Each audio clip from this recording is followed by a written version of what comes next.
மிக முக்கிய பிரச்சனையாக நீர் திருட்டு இருக்குன்னு.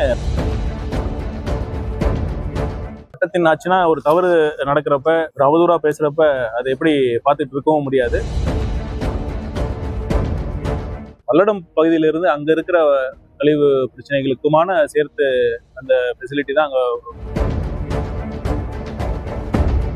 அதனால இடைப்பட்ட காலத்துல நீட்டுக்கு எதிரான ஒரு சட்ட போராட்டங்களை கண்டிப்பாக முன்னெடுக்கும்.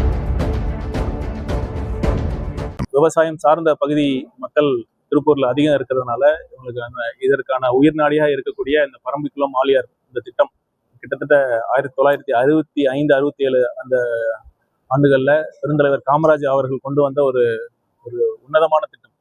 இன்ஜினியரிங் மார்வல்னு சொல்லலாம். இப்ப நினைச்சா கூட எப்படி அந்த ஒரு 70 வருஷத்துக்கு முன்னாடி அந்த மலையை குடைந்து அந்த கெனாலை அமைத்து இந்த ஒரு திட்டத்தை கொண்டு இருக்காங்க அப்படிங்கிறதே பெரிய ஒரு விஞ்ஞான சாதனை தான். அந்த பாசன சங்க தலைவர்கள், அந்த நீர் பகிர்மான குழு தலைவர்கள், இந்த திட்டக்குழு தலைவர்கள்லாம் நீண்ட நாட்களாக ஒரு கலந்தாய்வு கூட்டம் நடத்தணும் அப்படின்னு கேட்டுட்டாங்க. அப்புறம் எனக்குமே அவங்களுடைய கோரிக்கையெல்லாம் நம்ம கேட்கணும் அப்படிங்கிறதுக்காக தான் இந்த ஆலோசனை கூட்டம் இன்னைக்கு வச்சிருந்தோம்.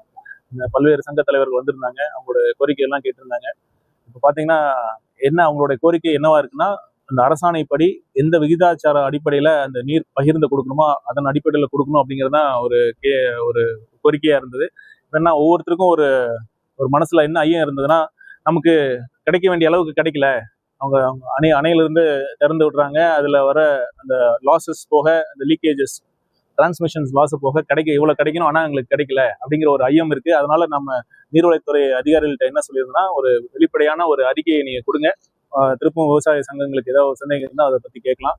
அப்புறம் ஒரு மிக முக்கிய பிரச்சனையாக நீர் திருட்டு இருக்குன்னு அனைத்து நீர் சங்க தலைவர்களுமே, நீர் பகிர்மான குழு தலைவர்களுமே சொல்றாங்க. அது யாருமே இல்லைன்னு மறுக்கல. ஏன்னா பாத்தீங்கன்னா குடிக்கிறதுக்கு தண்ணி இல்லை, கால்நடைகளுக்கு தண்ணி இல்லை, நீர் பாசனத்துக்கும் தண்ணி இல்லாத சூழல்ல இந்த மாதிரி நீர் திருட்டை நம்ம அனுமதிக்கவே முடியாது. யாரா இருந்தாலும் அது தவறுதான்.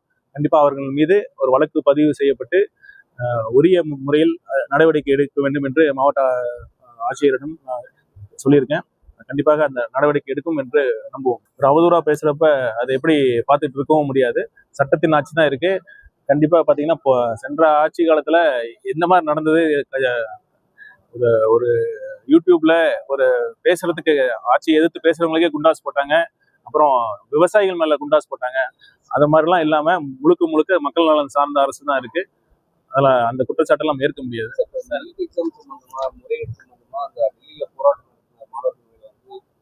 தாக்குதல் நடத்திருக்காங்க. இதுக்கு காங்கிரஸ் கூட கூட்டணி கட்சிகள்ல இருக்கிறவங்க அவங்களுக்கு ஆதரவு நிலைப்பாடு எடுத்திருக்காங்க.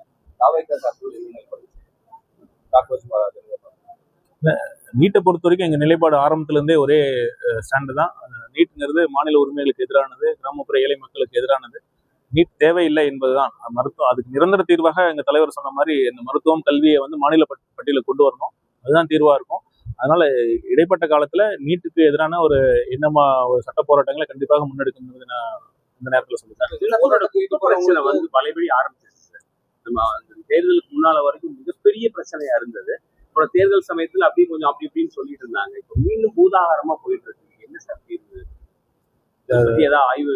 குப்பை பிரச்சனை, திடக்கழிவு பிரச்சனை பாத்தீங்கன்னா திருப்பூர்ல மட்டும் இல்லைங்க, சொல்ல போனா எல்லா தொகுதியிலும் எல்லா மாவட்டங்களையும் இருக்கு. இதுக்கு ஒரு நிரந்தர தீர்வு காண வேண்டும். முதலமைச்சர் அவர்கள் இதை பற்றி நம்ம அதிகாரிகளும் பேசிட்டு இருக்காங்க. வேஸ்ட் மேனேஜ்மெண்ட்டுக்காக ஒரு ஸ்பெஷலாக பார்த்தீங்கன்னா இப்போ திருப்பூர் கூட ஒரு பல்லடம் பகுதியில் ஒரு பயோகேசிஃபிகேஷன் பிளான்ட் நம்ம ஒரு ப்ரொபோசல் இருக்கு. ஆனால் அது என்னன்னா அந்த பகுதி மக்கள் ஒரு ஐயம் இருக்கு அவங்களுக்கு. அது என்ன, அந்த பகுதியில் அவங்களுக்கு தொந்தரவு ஏற்படுமோ, அவங்க நிலத்தடி நீர் பாதிக்கப்படுமோ, காற்று மாசுபடுமோ அப்படிங்கிற ஐயம் இருக்கு. நீங்க பார்த்திருப்பீங்க, முதலமைச்சர் அவர்கள் கூட நேற்று போய் ஆய்வு செஞ்சாங்க. இந்த நேரத்துல பல்லடம் பகுதி மக்களுக்கும் நான் என்ன சொல்ல விரும்புறேன்னா, அந்த பகுதியில வர அந்த பயோ கேசிபிகேஷன் பிளான்ட் அந்த அரசு அனைத்து சாத்தியக்கூறுகளும் ஆராய்ந்து, அது திருப்பூர்ல இருக்கிற குப்பைகளுக்கு மட்டுமான அந்த வசதி இல்லை, பல்லடம் பகுதியிலிருந்து அங்க இருக்கிற கழிவு பிரச்சனைகளுக்குமான சேர்த்து அந்த ஃபெசிலிட்டி தான் நாங்கள் கொண்டு வரதுக்கான திட்டம் இருக்கு. அதனால எந்தவித நிலத்தடி நீர் பாதிப்போ, சுற்றுச்சூழல் பாதிப்போ ஏற்படுத்தக்கூடிய வாய்ப்பு இல்லை என்பதை நான் சொல்லிக்கிறேன். இந்த மாதிரி திட்டங்கள் கண்டிப்பாக வரும்பொழுதுதான் இதற்கான ஒரு தீர்வாக அமையும்.